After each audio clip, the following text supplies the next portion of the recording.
हमारे देश की कौन सी कानूनी किताब में ये लिखा है? मैंने इनको रंगे हाथों पकड़ा है सर। कोई आदमी तुम्हारी बीवी और बहन के साथ ऐसी हरकत करे तो मैं आज तुम्हें पहली और आखिरी वार्निंग दे रही हूँ।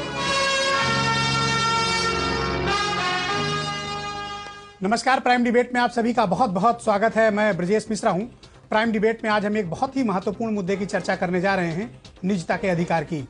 दरअसल बुलंदशहर की जिला अधिकारी बी चंद्रकला की सेल्फी का इशू इस वक्त पूरे प्रदेश के साथ साथ देश में चर्चा का विषय बना हुआ है। एक युवक ने जिलाधिकारी के दफ्तर में उनके साथ सेल्फी लेने की कोशिश की।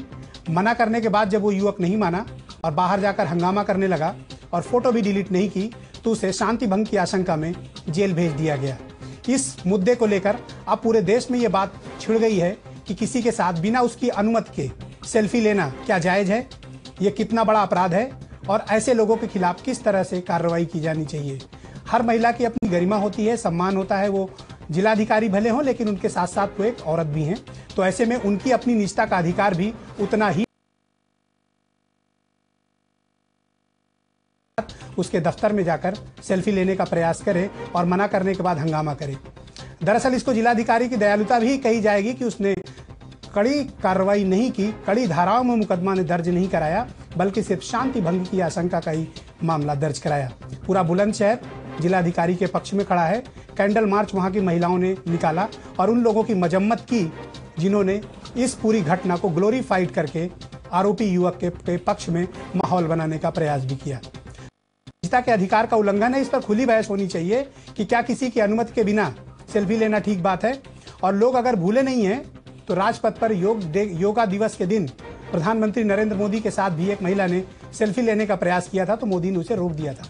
जब अधिकार प्रधानमंत्री के पास है तो किसी महिला जिलाधिकारी के पास क्यों नहीं है? और इसको लेकर जो लोग पक्ष में माहौल बनाने की कोशिश कर रहे हैं वो क्या किसी महिला की गरिमा और उसके सम्मान के साथ ठेस नहीं पहुंचा रहे हैं? ये बड़ा सवाल है।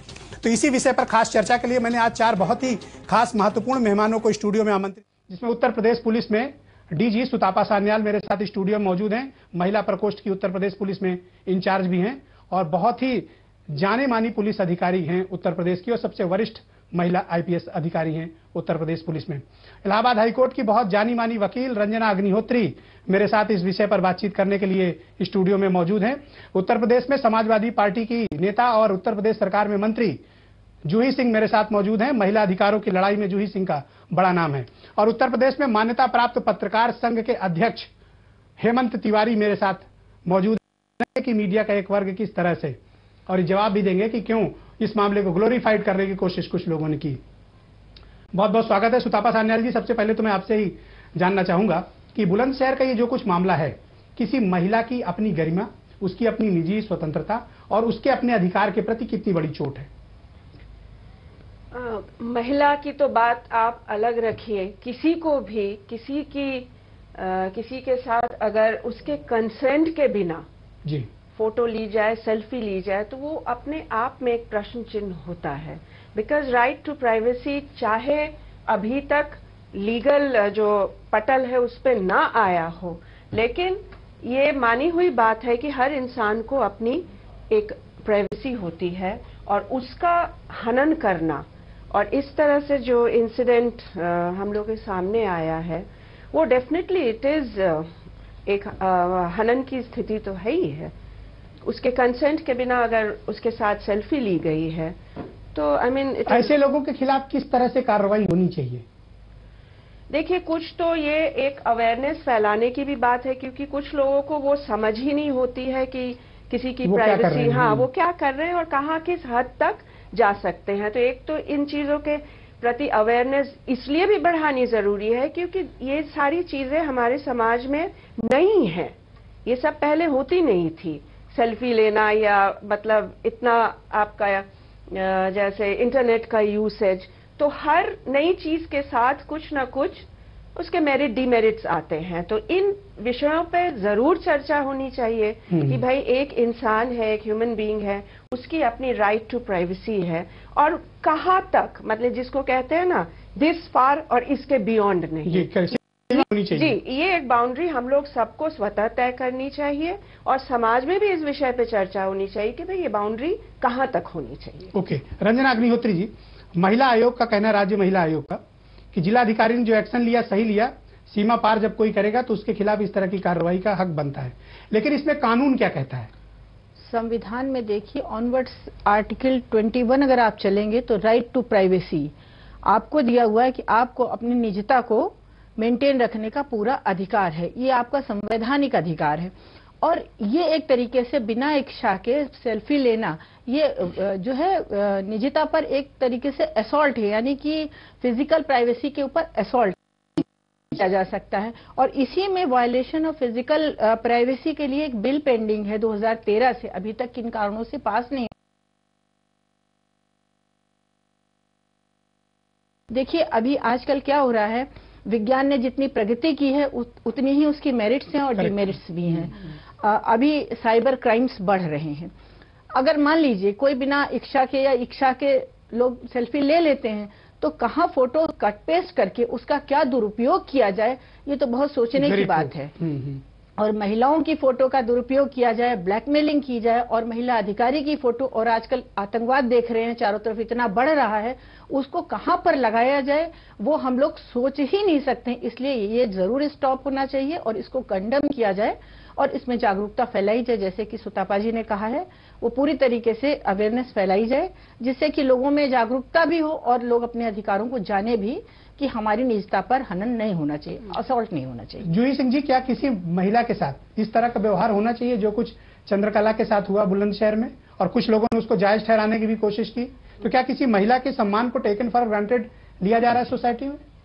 सम्मान को टेकन फॉर ग्रांटेड तो लिया ही जा रहा है, और किसी महिला क्या किसी पुरुष के साथ भी यह व्यवहार नहीं होना चाहिए। वो एक अधिकारी थी, वो अपना काम कर रही थी, उस काम के मद्देनजर कोई लड़का आया और सेल्फी क्या फोटोग्राफ भी किसी की बिना अनुमति के आप क्यों लेंगे? जैसा कि पहले कहा जा चुका है कि ये राइट टू प्राइवेसी है, निजता का अधिकार है। बहुत अच्छा कदम प्रशासन ने उठाया जब वो लड़का बाहर निकला, तो अगर उसको कोई सजा दी गई और अगर उसको लड़के को कोई डिफेंड कर रहा है तो मैं पता नहीं क्यों वो कर रहा है। इससे कम से कम एक जागरूकता समाज में आई कि वो जिलाधिकारी थी, उन्होंने ये स्टेप अपने राइट्स के लिए उठाया और मजबूती से उन्होंने कहा कि ये मेरे व्यक्तिगत अधिकार का हनन है।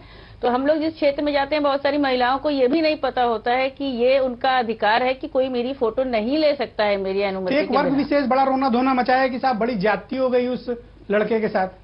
18 और इस बात को तो कोई ये लोग नहीं कह रहे हैं कि किसी महिला के सम्मान के साथ आपने 18 वर्ष का लड़का, आप खुद बताइए, आजकल वैसे भी हम समय से पहले लड़के मैच्योर हो जाते हैं, उनको अच्छी तरह पता रहता है कि उनको क्या करना चाहिए और क्या नहीं करना चाहिए।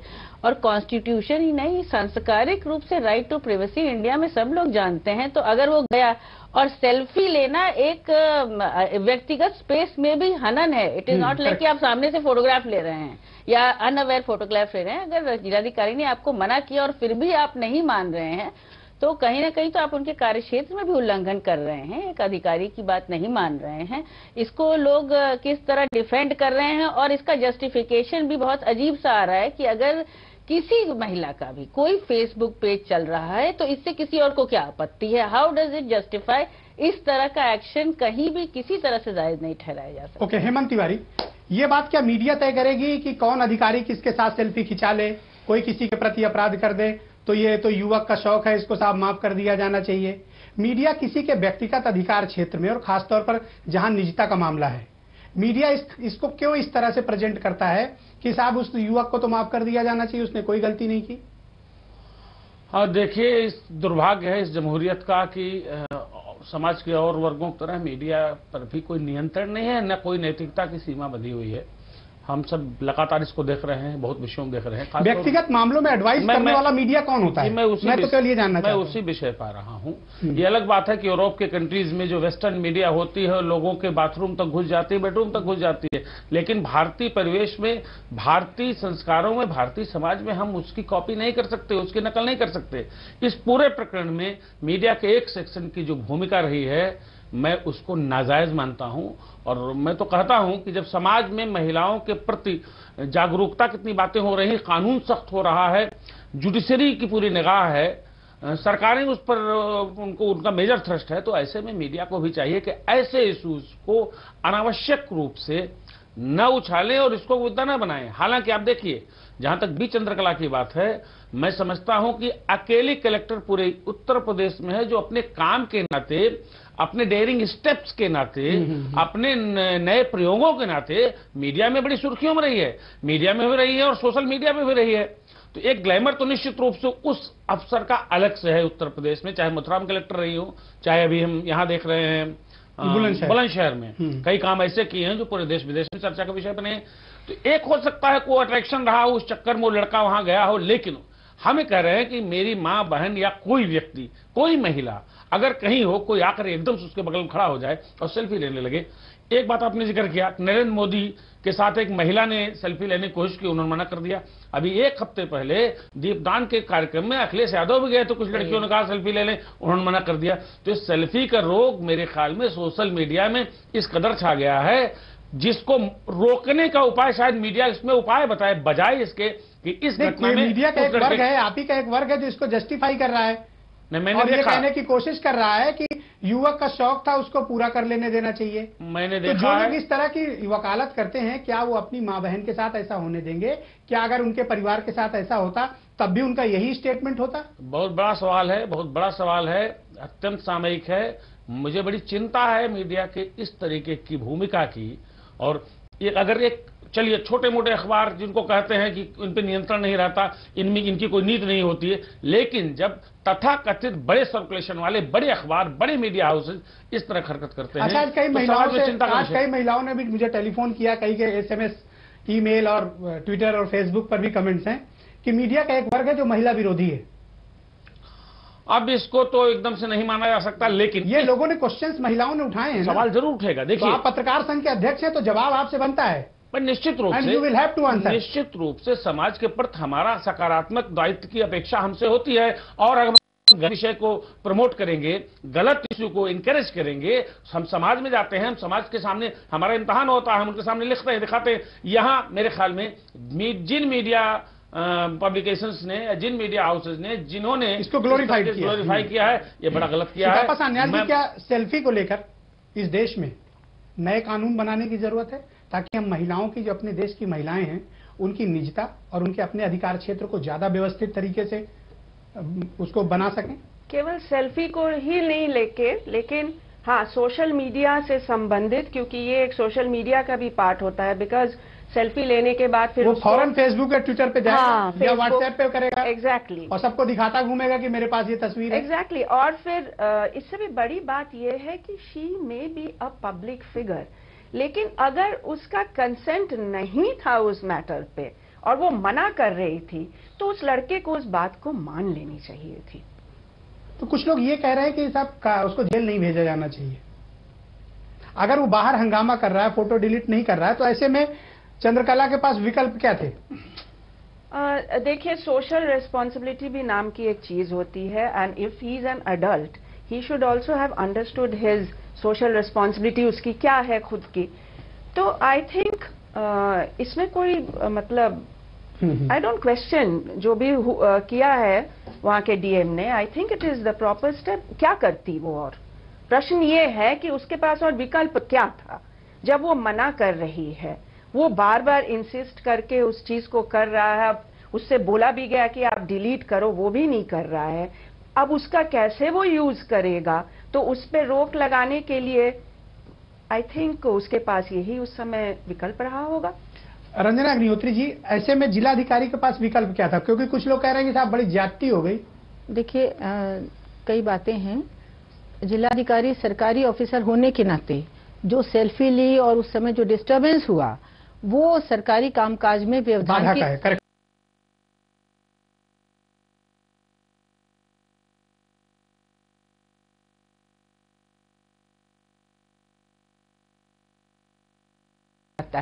नंबर दूसरी बात जो है, जो बार बार कही जा रही है कि लड़का है, ये कर लिया, वो कर लिया, कोई गुनाह नहीं किया, तो ऐसे ही लड़के बलात्कार करते हैं, ऐसे ही लड़के आजकल आतंकवाद की तरफ जा रहे हैं, ऐसे ही लड़के ड्रग्स पी रहे हैं, जिससे पूरे परिवार, पूरे समाज और पूरे देश की दशा जो है दुर्दशा की तरफ जा रही है। अभी देख लीजिए, 18 साल के आतंकवादी, 15 साल के आतंकवादी रोज टीवी दिखा रहा है, रोज अखबार दिखा रहा है।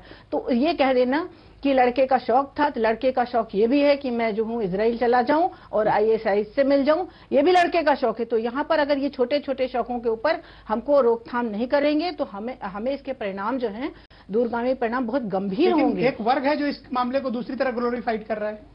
अब वर्ग की बात तो है कि वर्ग कभी पुरस्कार वापस करने लगता है और कभी कुछ करने लगता है। बहुत लंबी बात होगी तो आप बोलेंगे ब्रिजेश जी कि हम रास्ते से भटक गए, है ना।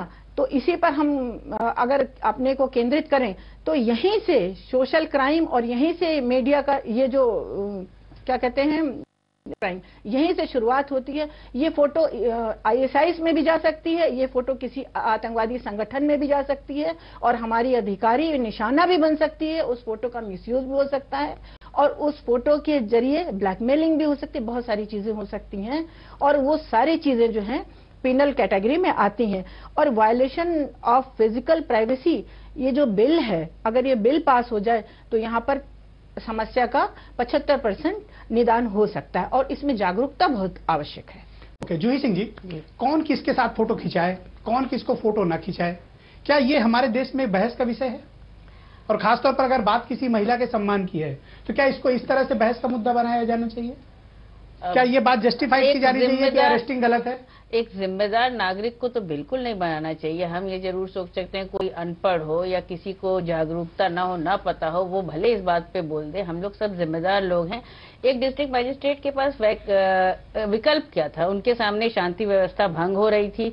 मैं शुरू से कहती आई हूँ कि डिस्ट्रिक्ट मजिस्ट्रेट एक ऐसी इकाई है जिसके तुम अपने सारे सोशल सेक्टर प्रोग्राम्स करते हैं, लॉ एंड ऑर्डर उसको रेगुलेट करना है और वो अगर इस पर एक्शन लेते हैं उनका क्या Iqbal responsible for everything and as a woman she was responsible. जैसा कि हेमंत तिवारी जी ने कहा, वो अपना काम जिम्मेदारी से निभा रही हैं, उनका बहुत अच्छा एक करियर स्पैन रहा है। तो हम लोग इस मुद्दे को सबको सपोर्ट करना चाहिए था। वो एक रिप्रेजेंट कर रही थी महिलाओं के सम्मान को भी और अधिकारी वर्ग के सम्मान को भी, वो अपना काम कर रही थी। इस पर किसी और चीज को इससे जोड़ना कि फोटो खिंचाना उसका शौक था या ठीक था या उसको माफ कर देना चाहिए था, ये कोई एथिकल चीज तो है नहीं। ये आगे कहाँ तक जाएगी किसी को क्या पता। फोटोग्राफ्स यूज होती हैं, क्रॉप होती हैं, ट्विटर पे जाती हैं, फॉल्स अकाउंट्स बनते हैं, जैसा कि सब लोग यहाँ कह रहे हैं। तो एक पढ़ा लिखा व्यक्ति इस बात की, क्या पढ़ा लिखा क्या मैं कहूँ, आजकल तो गांव में भी लोग व्यक्ति इस बात की गंभीरता को समझते हैं। और ये चीज अगर आप किसी के घर में जाकर किसी की, जो आपने कहा कि माँ बहन के साथ फोटो खिंचाएंगे तो क्या आप अलाउ करेंगे? इसको बिल्कुल अलाउ नहीं करेंगे। वो भी बिना कंसेंट के? बिना कंसेंट के। हेमंत तिवारी, किसी महिला के सम्मान का मीडिया कैसे एनालिसिस कर सकता है? मीडिया के एक बार आपने इसको ग्लोरीफाई किया, आप कौन होते हैं इसको एनालिसिस करने वाले कि फोटो खिंचा लेती तो क्या हो जाता? बहुत बड़ा सवाल है। जिन जनाब ने या जिन लोगों ने ये बात लिखी है या कही है, मैं उनसे एक सवाल करूंगा कि चलिए फोटो खिंचा लेती, कुछ नहीं हो जाता, पूरा शहर आके कूद जाता उनके ऊपर, उनके दफ्तर में उनकी टेबल तोड़ देता फोटो खिंचाने के लिए, तो यही मीडिया क्या खबर बनाता? आप बताओ, मीडिया बताए क्या खबर बनाता? मुझे लगता है कि बात छोटी सी है लेकिन इसके मायने बहुत व्यापक हैं। यहां मीडिया को मैं दोबारा कह रहा हूं कि इस तरह की प्रवृत्ति को कतई इनकरेज नहीं करना चाहिए। मैं एक उदाहरण दूंगा ब्रजेश आपको। करीब 40 साल पहले एक महिला कलेक्टर हुआ करती थी, बहुत नामी अफसर होती थी, बड़ी चर्चा में रहती थी। वो एक बाढ़ आई थी शहर में, मुआयना करने गई।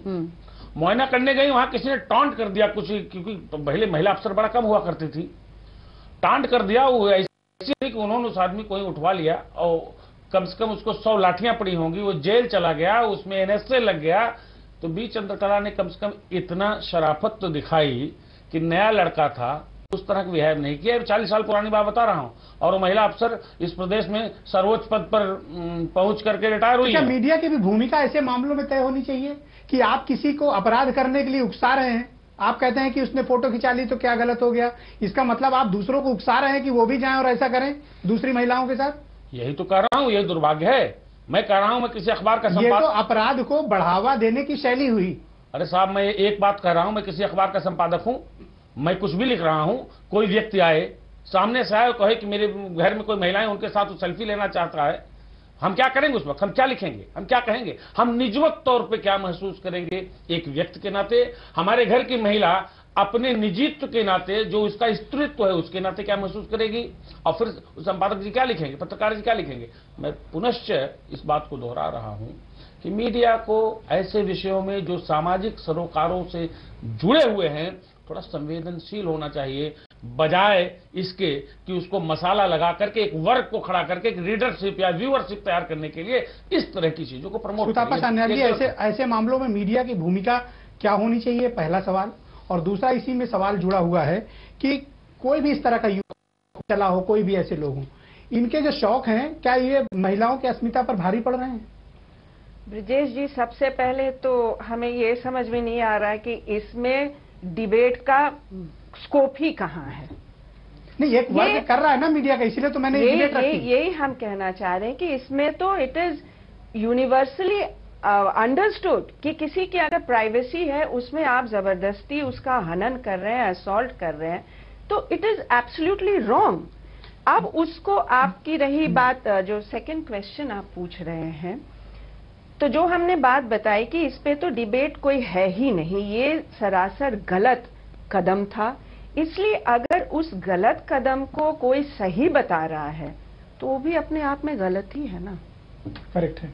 रंजना अग्निहोत्री जी, क्या ये कदम सही है या गलत है? ये कदम तो कोई, और चंद्रकला ने जो कुछ किया वो जायज है या नाजायज है? नहीं, चंद्रकला जी ने जो किया वो जायज है और लीगली भी जायज है और उन्हें करना भी चाहिए था। मॉरली भी जायज है? हाँ, मॉरली भी जायज है। बल्कि हमारे यहाँ क्या होता है कि समाज में चलते दो पहलू शांत रह जाते हैं, चुप रह जाते हैं, बोलते नहीं और मामले को खत्म कर देते हैं कि कोई बात नहीं, बदनामी होगी। दो पहलू हैं, एक लीगल और एक मॉरल। ये लीगली भी सही है और मॉरली भी सही। कभी कभी क्या होता है, कुछ चीजें लीगली सही होती है, मॉरली नहीं सही होती हैं, कुछ चीजें मॉरली सही होती है लेकिन लीगली क्वेश्चन करते हैं हम लोग। लेकिन ये बात जो है ना, लीगली और मॉरली दोनों सही है। जो स्टेप लिया है वो सराहनीय है और मीडिया का इसमें रोल ये होना चाहिए, मीडिया को जागरूकता फैलानी चाहिए, ना कि एक दूसरे के ऊपर आरोप प्रत्यारोप लगाएं। जो लोग इस बात का समर्थन करते हैं वो किन कारणों से हैं वो तो वही लोग जाने। अगर सामने आते तो उनसे प्रश्नोत्तर होता तो शायद बात। जूही सिंह जी, क्या चंद्रकला की इस एक्शन के बाद महिलाओं में कुछ सख्त संदेश गया है कि ऐसे मामलों में चुप होकर बैठने की जरूरत नहीं है, बल्कि मुंहतोड़ जवाब देने की जरूरत है? बहुत सख्त, और उन लोगों का मुंह बंद कराने की जरूरत है जो ऐसे शौक को बढ़ावा देने की बात अपने अपने माध्यमों में करते हैं। बहुत सख्त और अच्छा संदेश गया है, क्योंकि इनिशियली चंद्रकला जी ने जो एक्शन लिया उसके बाद जो उनके सपोर्ट में लोग आए, बुलंदशहर से बहुत सारे मुअज्जिज लोग आए, उनका पूरा डिपार्टमेंट महकमा उनके साथ था, बहुत सारी महिलाएं उत्तर प्रदेश में, हजारों महिलाएं बुलंदशहर में कैंडल मार्च की। बिल्कुल, और उन्होंने ये कुछ न तो मीडिया को कोट किया न ऑर्गेनाइज किया, ये स्वतः महिलाएं निकल के आई, स्वतः बुलंदशहर के लोग निकल के आए। सबको ये चीज गलत लगी तो समाज में जागरूकता फैली है और एक डिस्ट्रिक्ट मजिस्ट्रेट, एक अधिकारी ने जब ये स्टेप लिया है तो बहुत सारी ऐसी महिलाएं भी कल ये स्टेप लेंगी जो अब तक चुप बैठ जाती थी। तो उन्होंने एक्चुअली मीडिया कुछ भी कहे, उन्होंने तो एक बहुत बड़ा एक सोशल रिस्पॉन्सिबिलिटी, जिम्मेदारी का उदाहरण पेश किया है। और अगर कोई इसको किसी अन्य चीज से जोड़ रहा है तो वो अखबार भी उनकी निजता का उल्लंघन कर रहा है। ये कोई डिबेट का विषय नहीं है। हेमंत, क्या मीडिया इससे कुछ सबक लेगा? मीडिया का एक वर्ग खासतौर पर, मैं सबको नहीं कह रहा, क्या इससे सबक लेगा? मुझे तो लगता नहीं है। सबक लेते लेते कितने गुजर गए, गलतियां दोबारा होती हैं, तिबारा होती हैं, होती रहती हैं। मुझे समझ नहीं आता आखिर किस फायदे के लिए लोग ऐसा कर रहे हैं। मीडिया के लोग जिनकी विशद जिम्मेदारी इस डेमोक्रेसी में बहुत बड़ी जिम्मेदारी है, और ऐसे विषय पर जो महिला से जुड़ा है, जो संवेदनशील है, जो एक ऐसी प्रवृत्ति को रोकने के प्रति जो माहौल पूरे राष्ट्र स्तर पर बना है, उसके खिलाफ ऐसा लोग क्यों करते हैं? बड़ी हैरत की बात है। एक बात जो मैं कहना चाहता था, जूही जी ने कह दिया। अब मैं श्लाघा में बात नहीं कर रहा हूं, मैं कोई तारीफ को पुल नहीं बांध रहा हूं बी चंद्रकला के, लेकिन हाँ, इस घटना से बी चंद्रकला ने वास्तव में तमाम ऐसी लड़कियों, महिलाओं के लिए एक बढ़िया संदेश दिया है। अगर आपके साथ जबरन कोई आपकी इच्छा, आपकी सहमति के बगैर कोई तस्वीर लेना चाहे, इस तरीके से आप पास सकना चाहे, तो उसको इस तरह का जवाब मिलना चाहिए। बड़ी चीज है। हम तो कह रहे हैं कि मीडिया को इस एटीट्यूड की, इसका जो आफ्टर इफेक्ट एक्सपेक्टेड है, उसकी तारीफ करनी चाहिए, उसको प्रमोट करना चाहिए। हेमंत, बहुत बहुत शुक्रिया। मेरे पास वक्त का बहुत अभाव है। बहुत बहुत धन्यवाद हेमंत तिवारी, जूही सिंह, रंजना अग्निहोत्री और डीजी सुतापा सान्याल, बहुत बहुत शुक्रिया आप चारों का मेरे साथ इस महत्वपूर्ण परिचर्चा में सम्मिलित होने के लिए। इसमें कोई दो राय नहीं है कि बुलंदशहर के जिलाधिकारी चंद्रकला ने सेल्फी मामले में जिस तरह का एक्शन लिया है उसकी पूरे देश में और खासतौर पर महिलाओं में और बुद्धिजीवियों में इस बात को लेकर बहुत सराहना उनकी की जा रही है कि उन्होंने एक उदाहरण पेश किया है ताकि देश में आने वाले समय में किसी महिला के साथ या किसी के भी साथ इस तरह का वाकया हो तो चुप होकर बैठने की जरूरत नहीं है, बल्कि मुंह तोड़ जवाब देने की जरूरत है। पूरी डिबेट रात 11:30 पर आप दोबारा से देख सकते हैं। बहुत बहुत धन्यवाद।